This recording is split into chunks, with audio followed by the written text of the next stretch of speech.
بسم اللہ الرحمن الرحیم۔ آتش پرست پڑوسی مسلمان ہو گیا۔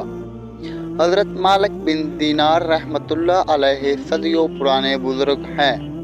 آپ رحمۃ اللہ علیہ نے اپنے دورے کی حالت بیان کر کے عذاب کی تشویش کا اظہار فرمایا، جبکہ آپ تو حالات بے انتہا ابتر ہو چکے ہیں۔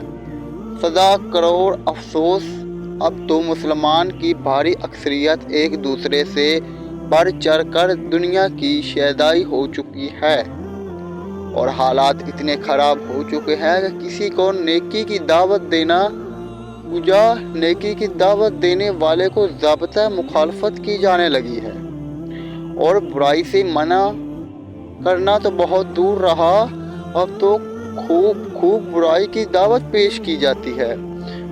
نہ اپنی اصلاح کی فکر ہے اور نہ گھر بار کی صدار کی پرواہ ہے، اور نہ ہی پڑوسیوں کی آخرت بہتر بنانے کی سوچ ہے۔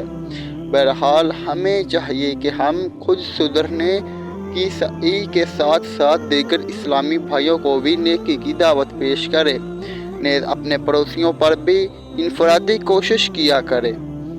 الحمدللہ ہمارے بزرگان دین رحمۃ اللہ علیہ اپنے پڑوسیوں پر انفرادی کوشش کے کئی واقعات ہیں۔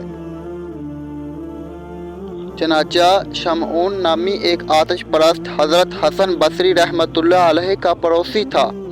جب اس کا انتقال کا وقت قریب آیا تو آپ رحمۃ اللہ علیہ اس کے پاس تشریف لے گئے۔ کیا دیکھتے ہیں کہ اس کا سارا جسم آگ کے دھوئیں کی وجہ سے سیاہ پڑ گیا۔ آپ رحمۃ اللہ علیہ نے انفرادی کوشش کرتے ہوئے اسے اسلام قبول کرنے کی دعوت پیش کی اور رحمت الہی کی امید دلائی۔ اس نے عرض کی کہ میں 3 چیزوں کی وجہ سے اسلام سے دور ہوں۔ پہلا، جب اسلام کے نزدیک دنیا بہت بڑی شے ہے تو پھر تم لوگ اس کے حصول کی جستجو کیوں کرتے ہو؟ دوسرا، موت کو یقینی تصور کرنے کے باوجود اس کے لیے تیاری کیوں نہیں کرتے؟ تیسرا، تمہارے کہنے کے مطابق دیدار الہی بہت بڑی نعمت ہے، تو پھر تم دنیا میں اس کی مرضی کے خلاف کام کیوں کرتے ہو؟ حضرت حسن بصری رحمۃ اللہ علیہ نے ارشاد فرمایا، ان سب چیزوں کا تعلق تو اعمال سے ہے، عقائد سے نہیں۔ تم یہ تو غور کرو کہ آتش پرستی میں وقت ضائع کر کے تمہیں حاصل کیا ہوا؟ مومن خواہ جیسا بھی ہو، کم از کم اللہ پاک کی وحدانیت یعنی ایک ہونے کو تسلیم تو کرتا ہے۔ دیکھو، تم نے 70 سال تک اس آگ کی پوجا کی ہے، اس کے باوجود ہم دونوں اگر آگ میں کودیں تو یہ ہم دونوں کو یکساں یعنی برابر جلائے گی۔ یقیناً تمہارا اس کی عبادت کرنا تمہیں نہیں بچا سکے گا۔ ہاں میرے مالک مولا، میں ضرور یہ طاقت تو یہ آگ مجھے ذرا برابر نقصان نہ پہنچائے۔ یہ فرما کر آپ رحمۃ اللہ علیہ نے اپنے ہاتھ میں آگ اٹھا لی، لیکن اس نے آپ رحمۃ اللہ علیہ کو کوئی نقصان نہ پہنچایا۔ یہ دیکھ کر شمعون بڑا متاثر ہوا، مگر اداس ہو کر کہنے لگا، میں 70 سال آتش پرستی میں مبتلا رہا ہوں، اب آخری وقت میں کیا مسلمان ہوں گا؟ آپ رحمۃ اللہ علیہ نے اس پر انفرادی کوشش جاری رکھی۔ آخرکار اس نے عرض کی، میں اس شرط پر مسلمان ہو سکتا ہوں کہ آپ رحمۃ اللہ علیہ مجھے یہ عہد نامہ لکھ کر دیں کہ میرے مسلمان ہو جانے کے بعد اللہ پاک میرے تمام گناہ کی بخشش فرما دیں گے۔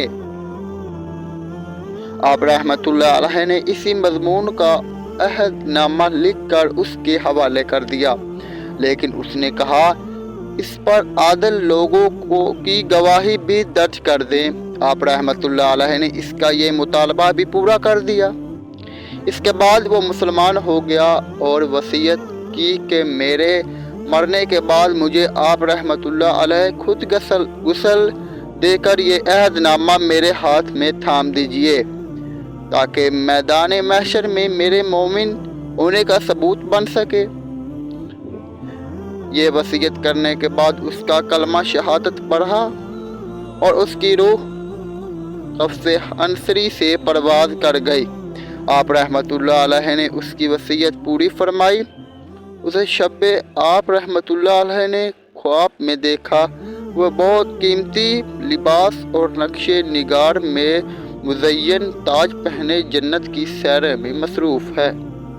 آپ رحمۃ اللہ علیہ نے پوچھا، تجھ پر کیا گزری؟ اس نے عرض کی، خدا پاک نے میری مغفرت فرما دی اور مجھے ایسے انعامات سے نوازا کہ میں بتا نہیں سکتا، لہذا اب آپ رحمۃ اللہ علیہ پر کوئی بار یعنی بوجھ نہیں، اور یہ عہد نامہ واپس لے لیجئے کیونکہ اب مجھے اس کی حاجت نہیں۔